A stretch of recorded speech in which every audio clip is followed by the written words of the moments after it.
in your testimony, you just explained to us that part of your job, you see it as trying to help people who sometimes come from other countries where they can't necessarily have trust in some of the institutions, such as you mentioned, police.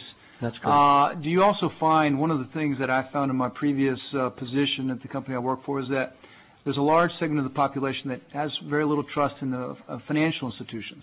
Have you encountered that issue in your congregations where they choose to keep the money at home in the mattress, the coffee can, or whatever?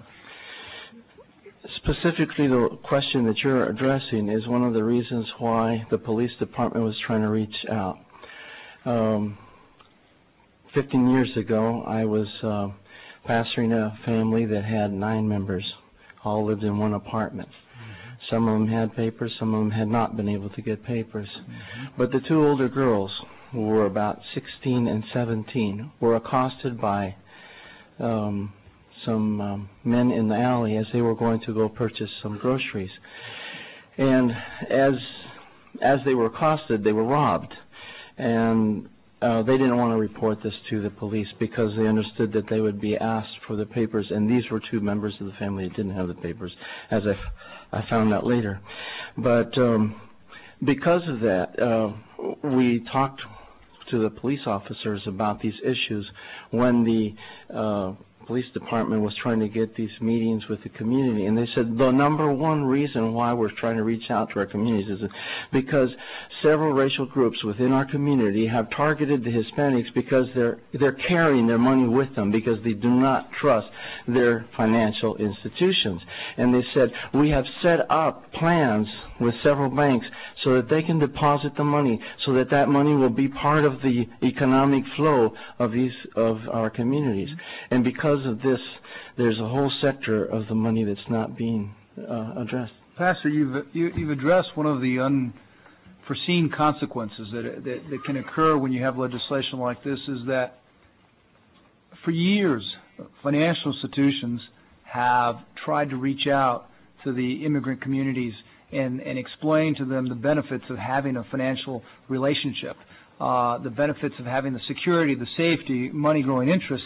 The benefits to the rest of the state is that those dollars that are sitting in a financial institution, therefore they can be used to help revolve in the economy, to lend money out into the economy to others. And so what we're doing is we're potentially creating a whole new underground cash economy where nobody wins, where there's less sales tax. I mean, that's the thing that people think, that these bills are somehow going to make us safer. They're not. They're going to make a whole segment of the community much less safer, and they're going to draw funds out of our institutions, and they're going to create a completely, underground, cash economy, black market economy. And that's just another negative reason why we don't need this legislation. And so I appreciate your testimony. You brought to light, you reminded me of something that I hadn't even thought about, just because I'm so focused on the negative impacts of what this will do. Thank you. Thank you, Mr. Chairman. And along those lines, it's not only that underground community, that underground economy that's being created by this, but it's that possibility that we're creating this underground we're going to take justice into our own hands because we can't trust the police, and we do not want that. So, Gago, do you have a question? Yes, sir. Pastor Rogers, how long have you been a minister? 30 years. And over the course of that 30 years, have you had the opportunity to work with a significant number of undocumented? When I first came to the state, I worked heavily with the people that were applying for the visas that were offered through the prior program in the 80s, early 80s. Well, actually, it was the program for the amnesty, Okay. But during the Reagan administration? Right after that, 80. We're talking about 87, 88, 89. Okay. And has it been your experience with the people that you've worked with that they have been somehow that they were lazy and here for the sole purpose of gaining governmental benefits? Actually, they could. I want to be careful with my words here. The tendency is we take care of our own, and we don't want the help from outside. And so they're very adamant about trying to work it out without having help from the government. And when they come into the need and it's absolutely impossible to get that, then they will consider that as a possibility.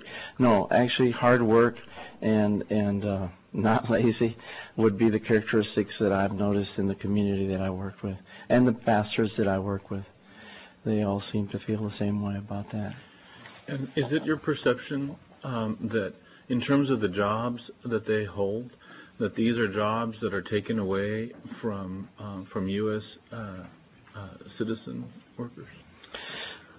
No, actually, for the most part, they're the jobs that people that don't have to have them, don't have to do them, don't want to do them, and it's my observation that they're jobs that don't take away from the citizen population, but that basically would be something that we should consider in this legislature as a reason to look into other options with the people that want to work. We obviously want to get rid of the criminal element, but I don't think that absolutely. Absolutely. Yeah. Well, thank you very much. I appreciate your time. Members, any other questions for Pastor Rogers? Thank you very much for your testimony and for being here.